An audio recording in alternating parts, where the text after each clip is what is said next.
آپ ٹھہرے تو وہاں پر آپ کے چچا نے اپنی بیٹی سارا سے آپ کا نکاح کر دیا.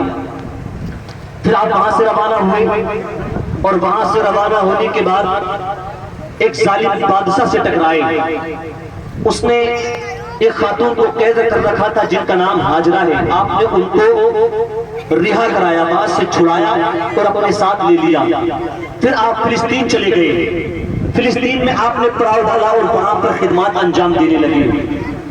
دیکھیے وہ گلاب جل آپ تک پہنچا تو سب کی توجہ اس طرف چلی گئی. میں روز روز آپ کے پاس نہیں آؤں گا, تھوڑی دیر توجہ رکھیں. آپ فلسطین چلے گئے, آپ نے وہاں پڑاؤ ڈالا, وہاں خدمات انجام دینے لگے. جب آپ کی عمر 86 سال کی ہو گئی, 86 ایئرس, 86 سال کی جب آپ کی عمر ہو گئی تو ایک روز آپ پروردگار عالم کی بارگاہ میں دعا کرنے لگے, پروردگار عالم مجھے نیک اولاد عطا فرما. کہتے سبحان اللہ. یہاں سے ایک بات آپ اپنے ذہن کے پردوں میں قید کریں, دل کی ڈائری پہ نوٹ کریں. ابراہیم قرآن اس کا ذکر کرتا ہے, ابراہیم کیا دعا کر رہے ہیں؟ پروردگار عالم مجھے نیک اولاد عطا فرما. آج بھی کچھ لوگ اولاد کے لیے دعا کرتے, تمنا یہ ہوتی ہے مولا مجھے بیٹا دے دے انجینئر بناؤں گا, مولا مجھے بیٹا دے دے ماسٹر بناؤں گا, مولا مجھے بیٹا دے دے وکیل بناؤں گا, مولا مجھے بیٹا دے دے جج بناؤں گا, مولا مجھے بیٹا دے دے بیرسٹر بناؤں گا. فلا فلا طرح طرح کی باتیں سوچتے ہیں. حضرت ابراہیم کی اس بات سے ہمیں پیغام ملتا ہے اور لوگوں اولاد کے لیے دعا کرنی ہے. آپ اپنی اولاد کو خوب ترقیوں کی منزلوں پر فائز کرانا, لیکن جب پروردگار عالم کی بارگاہ میں دعا کرنا تو اس طرح سے کرنا جس طرح سے حضرت ابراہیم علیہ السلام نے کی تھی. دعا کی تھی کیا تھی؟ مولا تبارک و تعالی مجھے نیک اولاد عطا فرما, مجھے نیک اولاد عطا فرما. جب آپ نے یہ دعا کی, آپ دعا کر رہے تھے, پردے کے آڑ سے آپ کی بیوی حضرت سارہ اس دعا کو سن رہی تھی کہ ابراہیم پروردگار عالم کی بارگاہ میں رو کر عرض کر رہے ہیں پروردگار عالم مجھے نیک اولاد عطا فرما دے, مجھے نیک اولاد عطا فرما دے. حضرت سارہ نے جب آپ کی دعا کو سنا, آپ وہاں سے تشریف لے گئی. کچھ لمحات کے بعد حضرت سارہ حضرت ابراہیم کے پاس آتی ہے, آ کر عرض کرتی ہے میرے سرتاج کچھ عرض کرنا چاہتی ہوں. حضرت ابراہیم نے کہا تھا بتاؤ کیا کہنا چاہتی ہو. حضرت سارہ کہنے لگی میں نے ابھی دیکھا آپ دعا کر رہے تھے, پروردگار عالم کی بارگاہ میں نے آپ کو دعا کرتے ہوئے سنا. آپ پروردگار عالم سے اولاد کی متمنی ہے, اولاد کی خواہاں ہیں, اولاد کی طلبگار ہیں. میں نے آپ کو اولاد کے لیے پروردگار عالم کی بارگاہ میں دعا کرتے ہوئے دیکھا. میں وہ آپ کی آنکھوں میں آنسو میں نے دیکھے. میرے سرتاج آپ کی آنکھوں سے آنسو نکلتا ہوا کیا دیکھا؟ ایسا لگا کہ پیروں کے تلے سے زمین نکل گئی ہو. میرے سرتاج 86 سال کی عمر ہو چکی ہے آپ کی, لیکن ابھی تک پروردگار عالم نے ہم کو اولاد عطا نہ فرمائی ہے. ممکن ہے کہ میرے ذریعے یہ دولت یعنی اولاد کی دولت آپ تک نہ پہنچے. میرا مشورہ یہ ہے کہ آپ ہاجرہ سے نکاح کر لیں, ہاجرہ سے نکاح کر لیں. ہو سکتا ہے 86 سال کی عمر تک جو دولت میرے ذریعے آپ کو نصیب نہ ہو سکتا ہے پروردگار عالم ہاجرہ کے ذریعے آپ کو وہ دولت عطا فرما دے. اس لیے آپ حضرت ہاجرہ سے نکاح کر لیں. حضرت ابراہیم کی بارگاہ میں جب سارہ نے یاد کیا تو حضرت ابراہیم نے کہا ٹھیک ہے تمہاری یہی مرضی ہے. کہا ہاں میری یہی مرضی ہے. اب نکاح ہو گیا. توجہ رکھیں, شوہر کی خواہش پوری کرنے کے لیے ایک جملہ دے رہا ہوں یہاں پر, سارے لوگ سمجھدار بیٹھے. شوہر کی خواہش پوری کرنے کے لیے ایک بیوی نے دوسری بیوی کو لانے کی اجازت دے دی. اگر بات سمجھ میں آئی ہے تو کہہ دیں یا رسول اللہ. ہاں شوہروں کی بھی خواہشات ہوا کرتی ہیں, ورنہ آج کل تو حالات یہ ہے کہ خاتون کی خواہشات کی تکمیل کے لیے شب و روز ایک کر دیتا ہے ایک شوہر, اور پھر بھی جواب یہ ملتا ہے خاتون کی طرف سے کہ تم نے میرے لیے کیا ہی کیا ہے. وہ خواتین سبق حاصل کرے حضرت سارہ سے. اپنے شوہر کو صرف ایک مرتبہ وہ روتا ہوا دیکھا, آنکھوں میں آنسو دیکھ لیے تو کہنے لگی میرے سرتاج آپ ہاجرہ سے نکاح کر لیں. نکاح ہو گیا حضرت ہاجرہ سے. پروردگار عالم نے حضرت ابراہیم کی دعا کو قبول کر لیا اور ایک بیٹا حضرت اسماعیل کی شکل میں آپ کو عطا فرمایا. اسماعیل کی شکل میں عطا فرمایا. گھر میں کالا بیٹا بھی پیدا ہو جائے نا, گھر میں کالا موٹی موٹی آنکھوں والا بیٹا بھی پیدا ہو جائے تو وہ باپ کے لیے بڑا سونا ہوتا ہے, باپ کے لیے بڑا پیارا ہوتا ہے. اور اگر 86 سال کی عمر میں اولاد ملے, اگر کسی کی شادی کو 10-5 سال گزر جاتے تو سارے ہندوستان کے ڈاکٹر سے رابطہ کر لیتا ہے, مزارات کے چکر لگاتا, تعویذات کا پھیر لگا لیتا ہے گھر میں. اور وہ 20 سال کی عمر نہیں, 30 سال کی عمر نہیں, 50 سال کی عمر نہیں, 86 سال کی عمر گزر چکی تھی. 86 سال کی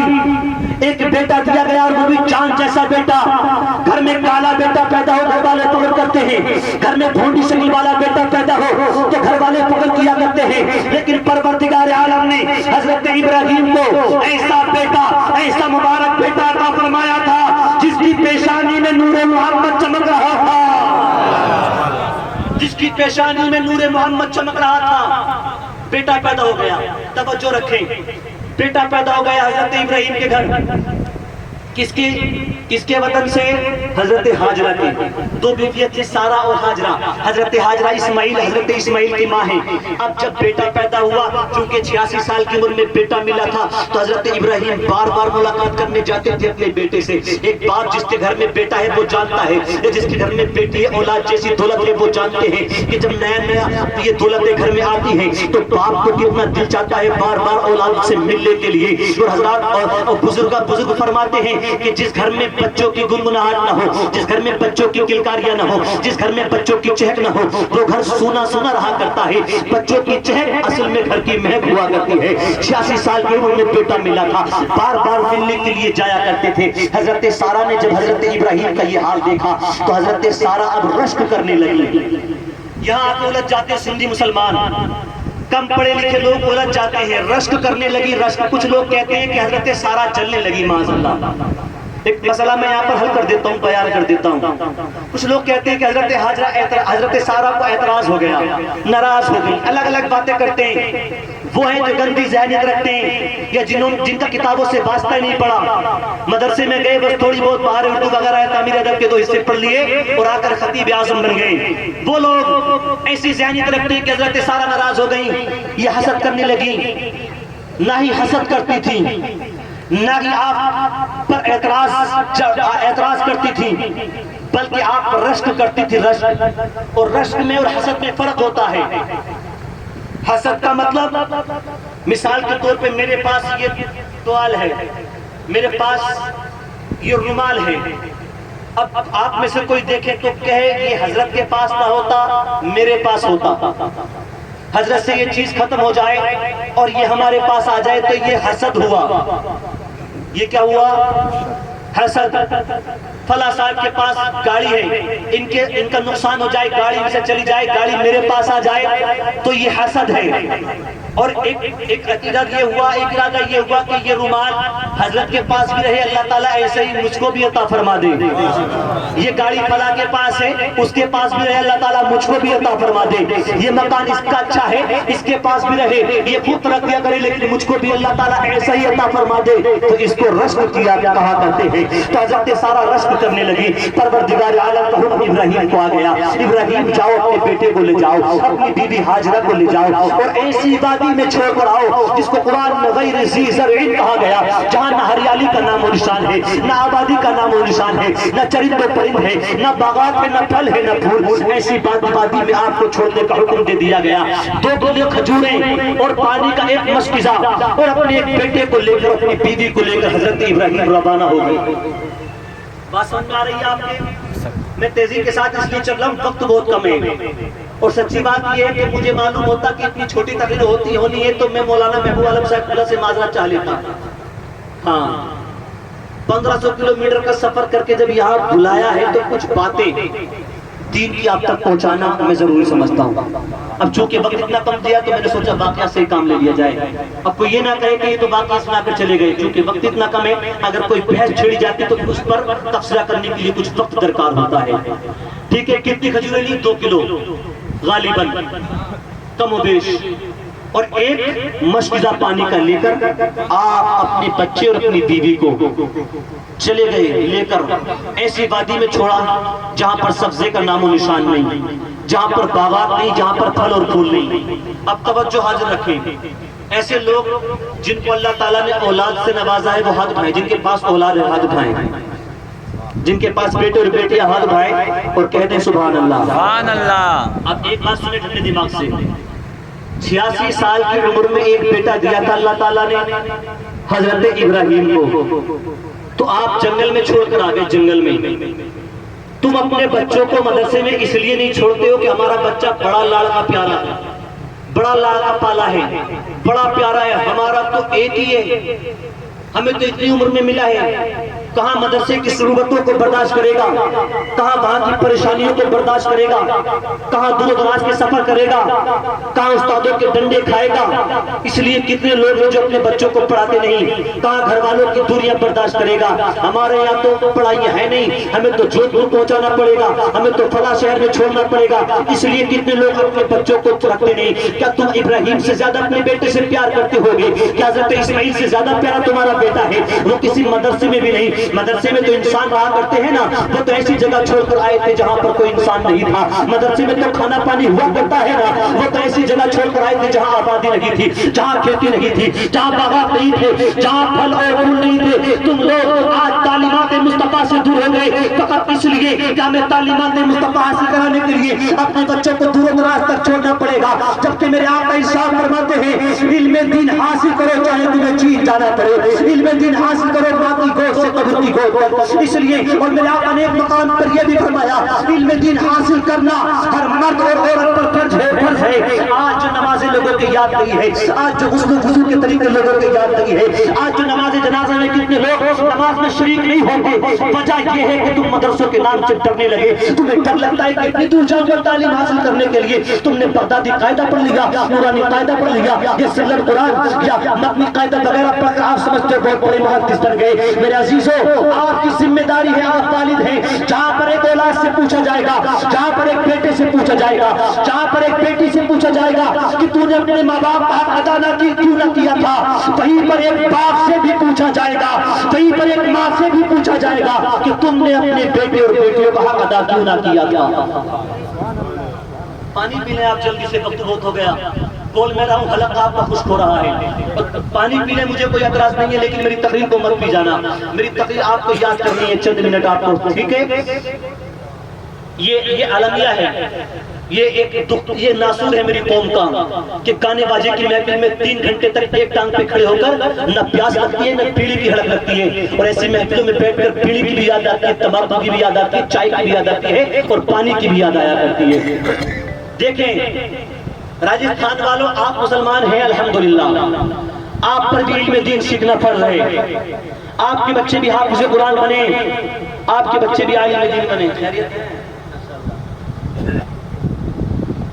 حبیب خان، ان سے میری ملاقات مورچے میں ہو چکی ہے، آپ کے علاقے میں کئی تقریریں کر چکا ہوں میں، بھینمال میں 3 مرتبہ آ چکا ہوں۔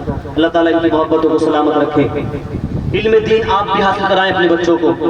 بیچ میں ایک بات یاد آ گئی تو یہاں پر علم دین کے تعلق سے ایک بات عرض کر دوں، اگر آپ کی اجازت ہو تو مسکرا کر کہہ دے سبحان اللہ۔ کچھ لوگ گھور کر دیکھ رہے ہیں، مسکرا کر کہیں یا رسول اللہ۔ ایسی محفلوں میں آ کر مسکرایا کریں، ہاں ہنس کر باتیں کرو، زمانے سے زندگی بڑھتی ہے مسکرانے سے۔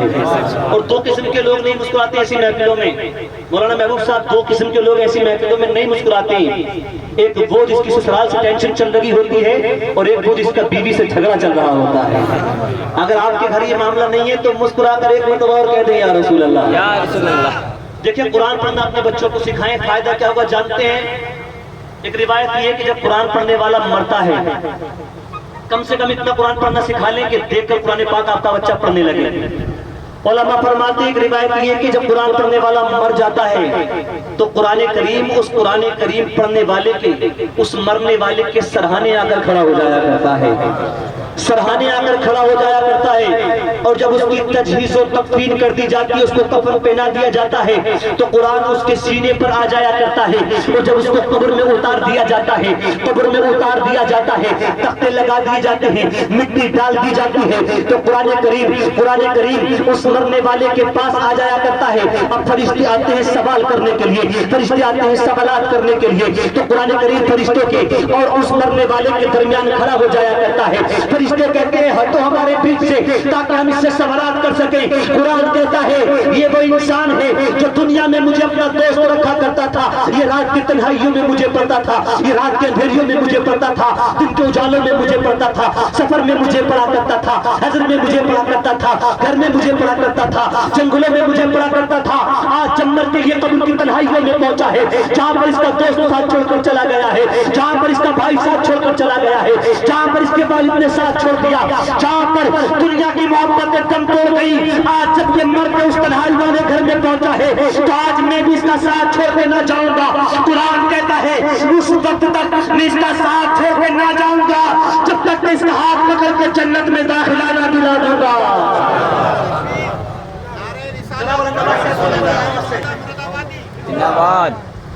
کہتے جب تک نہیں جاؤں گا، قرآن کہتا ہے میں جب تک نہیں جاؤں گا جب تک کہ ہاتھ پکڑ کے جنت میں داخلہ نہ دلا دوں گا۔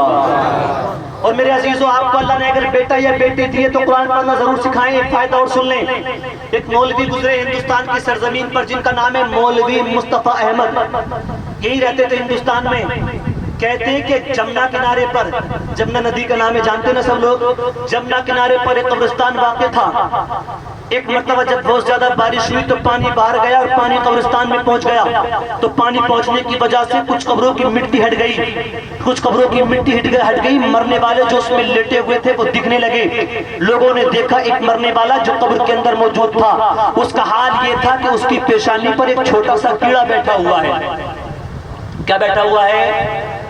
چھوٹا سا کیڑا بیٹھا ہوا ہے، چھوٹا سا کیڑا بیٹھا ہوا ہے۔ حال یہ تھا کہ جب وہ اس کو کاٹتا تھا تو پوری میت کانپ جاتی تھی، تھرانے لگتا تھا پورا جسم، اور تھوڑی دیر کے بعد وہ اپنے اصل حالت پہ آ جاتا تھا۔ پھر وہ کیڑا اس کو ڈستا تھا، پھر میت کانپنے لگتی تھی، تھرانے لگتی تھی، پھر اپنے اصل حالت پہ آ جاتا تھا۔ کیڑا بار بار کاٹتا تھا، میت بار بار تھرا جاتی تھی۔ لوگوں کا ہجوم لگ گیا، لوگ جمع ہو گئے۔ ایک دھوبی جو اس گھاٹ پہ کپڑے دھلا کرتا تھا، اس سے یہ حال دیکھا نہ گیا تو اس نے ایک پتھر اٹھایا، اس کیڑے کو ہٹانے کی کوشش کی۔ جب اس نے ایک پتھر پھینک کر مارا اور وہ پتھر اس کیڑے پر جا کر ٹکرایا تو وہ کیڑا اس مرنے والی کی پیشانی سے اڑ کر اس دھوبی کی پیشانی پر آ کر بیٹھ جاتا ہے۔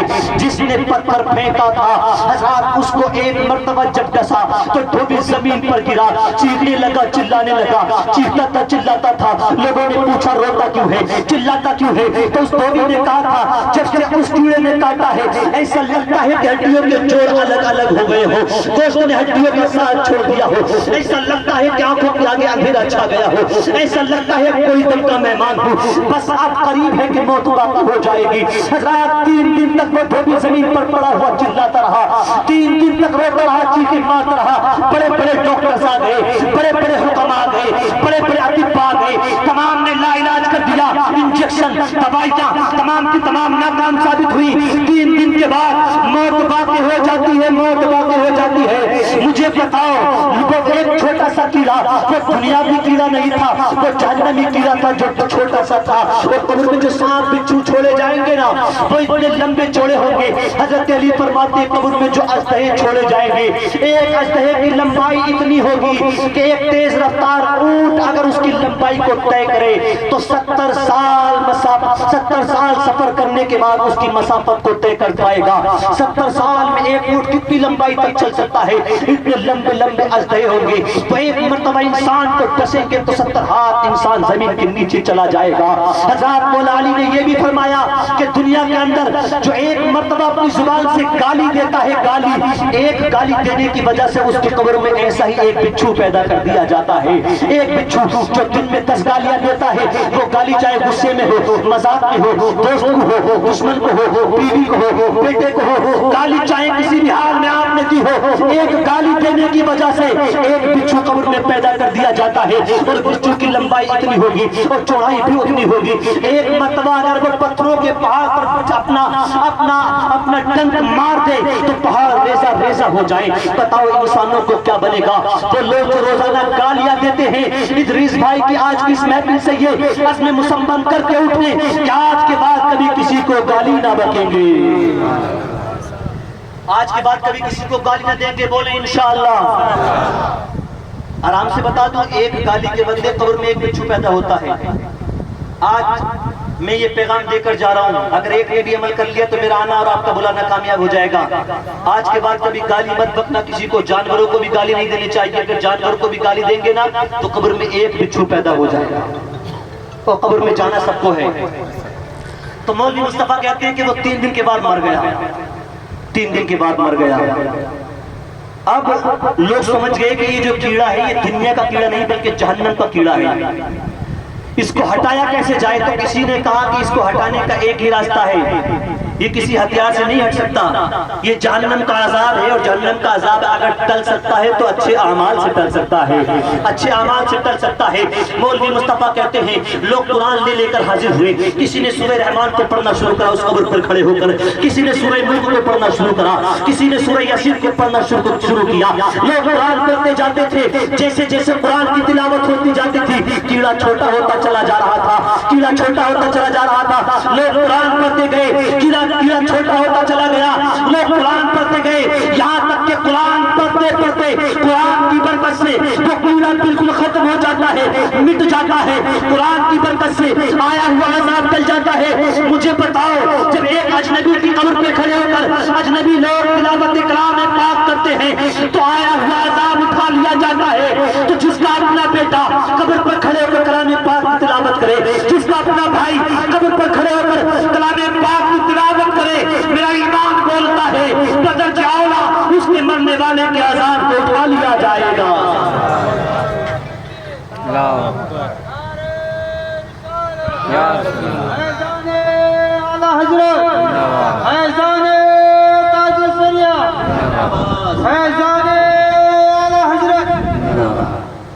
تو اس لیے قرآن پڑھنا ضرور سکھا لیں. مرنے کے بعد کوئی نہیں آنے والا بچانے کے لیے. یہ دنیا کی دولتیں پیچھے رہ جانے والی ہیں، یہ شہرت یہ عزت یہ یہیں پر رہ جانے والی ہے. وہ قبر جس کی دیواریں سادہ ہیں، جس کا فرش سادہ ہے، اس پہ ماربل نہیں لگایا گیا ہے، اس کی دیواروں پر ٹائلز نہیں لگائی گئی ہیں، اس میں روشنی کے لیے لائٹ اور کمکمے نہیں لگائے گئے ہیں، گرمی سے بچنے کے لیے پنکھے اور ایسیاں نہیں لگائی گئی ہیں. اس قبر کی سجاوٹوں کے لیے، وہاں کے رنگ و روغن کے لیے، وہاں گرمی سے بچنے کے لیے ایمان کی روشنی کی ضرورت ہوا کرتی ہے، اچھے اعمال کی ضرورت ہوا کرتی ہے. میں نے حضرت ابراہیم کے تعلق سے واقعہ چھیڑا تھا. اگر میں شارٹ میں بھی بیان کروں تو ابھی آدھا گھنٹہ اور لگے گا. وقت 9 بجے کا مجھے دیا گیا تھا. نہیں وعدہ 9 بجے کا تھا، تو اس لیے میں نہیں چاہتا کہ وعدہ خلافی کریں. ہاں یہ سکھایا ہے، یہ میرے بڑے بھائی ہیں، اللہ تعالیٰ ان کو سلامت رکھے. بات چونکہ اس طرف چلی گئی اور یہ باتیں عرض کرنا ضروری تھی. ہم جب تک کامیاب نہیں ہو سکتے جب تک کہ اپنے آقا کی تعلیمات پہ عمل نہ کریں، جب تک ہم کامیاب نہیں ہو سکتے. حضرت فرما رہی ہیں کہ بولیں. اجازت ہے آپ لوگوں کو؟ بھوک تو نہیں لگ رہی ہے؟ اگر کوئی بھوکا بیٹھا رہا تو اس کو اجر زیادہ ملے گا، کیونکہ ہمارے آقا یہ دیکھ رہے ہیں کون کھا کر آیا ہے.